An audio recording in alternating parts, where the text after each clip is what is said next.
I start this video, I'm going to do something that I really never wanted to do, and that is talk about my viewers versus subscribers, which is horrible. So at the end of the year, I looked through all my stats on my YouTube channel, and it was like 70-something% of my viewers aren't even subscribed. But I figured, you know, if you're going to watch my videos, you might as well go ahead and subscribe. It's easy. I'll just show the stats right here to show that I'm not making that up.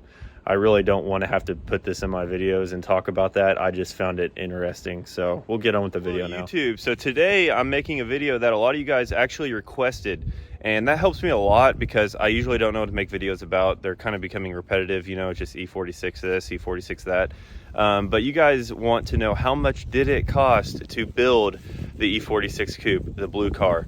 And a lot of you guys probably watched the series on how to turbo the E46. So the final should really be how much did it cost. So this should be a great video. I'm gonna go ahead and get into it. The only person that probably won't really like this video is my wife, but you know, we're gonna do it anyways. All right, so let's get into this. I'm watching this channel a while. You'll recognize this car here. It does not run. I'm currently trying to finish turboing the car in the garage, and then hopefully this will be next. This car here is why we're making this video today. This is the blue E46 Coupe that I made the build series on YouTube of how to turbo your E46, and we're gonna go ahead and get the total. And this total is everything that is required to turbo your E46, not the extra stuff that you're gonna see under the hood, like the PPF manifold and everything like that.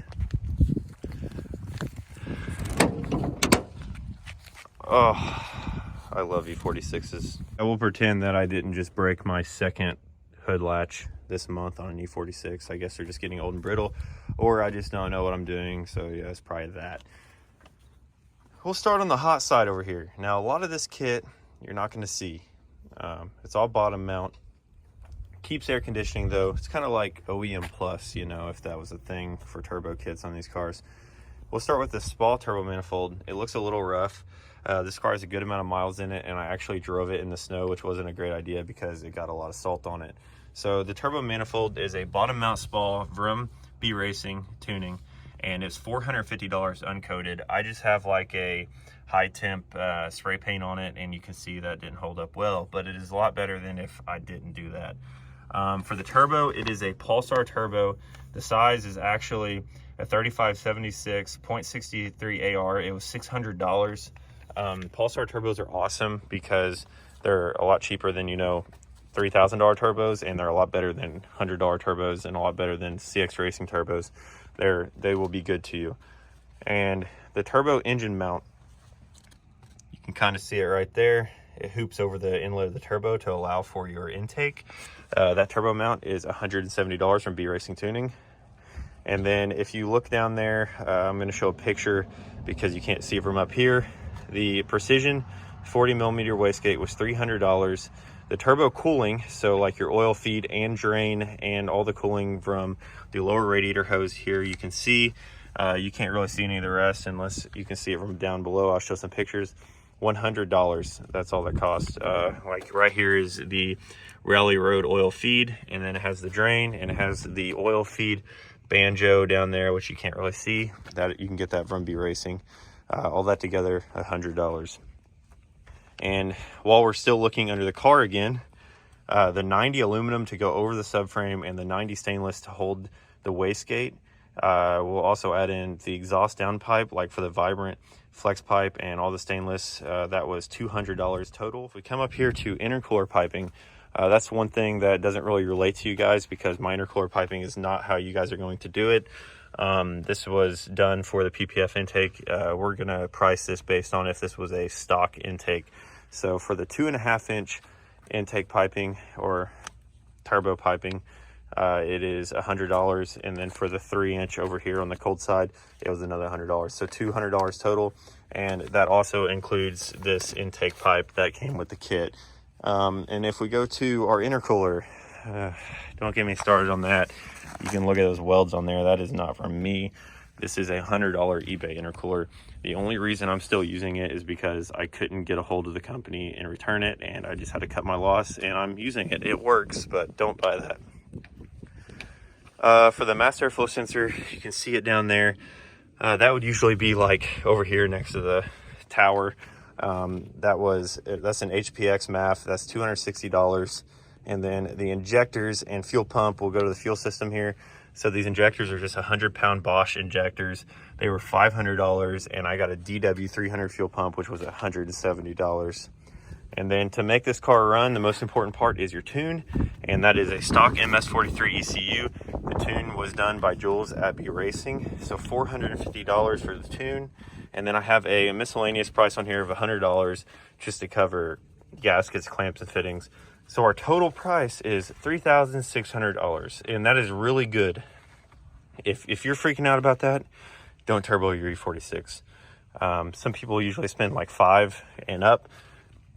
This being $3,600 is awesome because you have a good brand turbo, you have a reliable cast log manifold that isn't going to crack on you. CX Racing kits are like $2,000, but that doesn't include your injectors, it doesn't include your fuel pump, it doesn't include your mass airflow sensor. But you know what it does include though? Your turbo manifold is going to crack 6 times, and you're going to go through a turbo a month. So don't buy CX Racing, because a lot of people think that's a cheap and a good deal, but it's just going to screw you over the long run. So $3,600, and that isn't including like this jazz like I mentioned at the beginning of the video. That is if you had a stock intake manifold. So I'm pretty happy with that. If anyone's complaining about that, start researching. You're gonna find out real quick that is pretty dang good. Plans for the blue car, we'll go ahead and go over some of that, I guess. I got some hard motorsport flares for the rear. That's what I have on the red car here. That is tucking 285s. I don't know if I'll go that extreme over here on this car, but the reason I'm doing flares is so that I can make a video cutting out this entire arch and welding it in and, you know, seam sealing it and all that crap, showing how to do flares, because you can see this car is getting really rusty. So even down here, and those flares will cover all that. You can see here. So I'll be doing that soon and getting suspension for it. Originally I was going to keep this car looking stock, but after seeing how rough the stock suspension was, I'm just going to go ahead and turn it into every other E46. So thanks for watching, guys. It's getting really cold out here. You can probably tell by the way I'm talking, and it's really windy too. So good old Indiana for you. All right, guys, thanks for watching. Realize these prices are the price of the part. This doesn't include shipping, because shipping is going to be different everywhere depending on where you live. I'm not going to put in shipping costs, taxes, all that stuff. You can't do that because it's going to be different to everyone. So what I did was a base price on all the parts, just to make that clear. I don't want people to be like mind blown by that when they actually go to order parts. It is different depending on where you live, obviously. So I just had to put that in here so people aren't like super confused.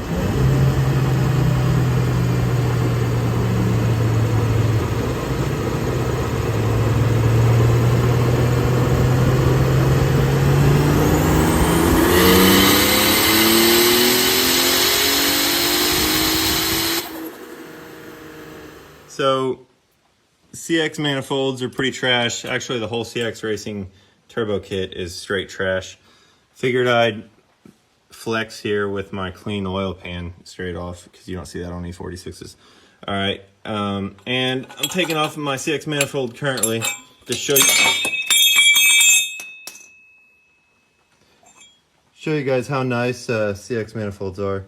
I promise I did not cut that pipe. You can see clearly the weld split all the way around. So if you're thinking about running the CX manifold, you probably shouldn't. Before I end this video, I'm going to update on what's going on with the Hellroute sedan. I got a new turbo for it. There's the old turbo there. That's a GT35 versus a 7170G, and this also has the T51R mod on it. You know, you might as well make it sound like a jet if you're going to spend the money. And I really am trying for 1,000 horsepower this go around with the Hellroute sedan, and I have ordered a few other parts. None of them are here yet. I'm going with PPF intake manifold again and a PPF turbo manifold this time, and I am staying top mount just because that's how everyone knows that car. I already have a bottom mount car, so I might as well just have, you know, both of them. And I don't have AC in the red car anyways, so it doesn't really matter. But yep, there's my new turbo. I got it on Cyber Monday. I think it was like $1,000, which is not bad at all compared to if I got an actual Garrett or Precision turbo. So I don't ball out that big yet, so this will do.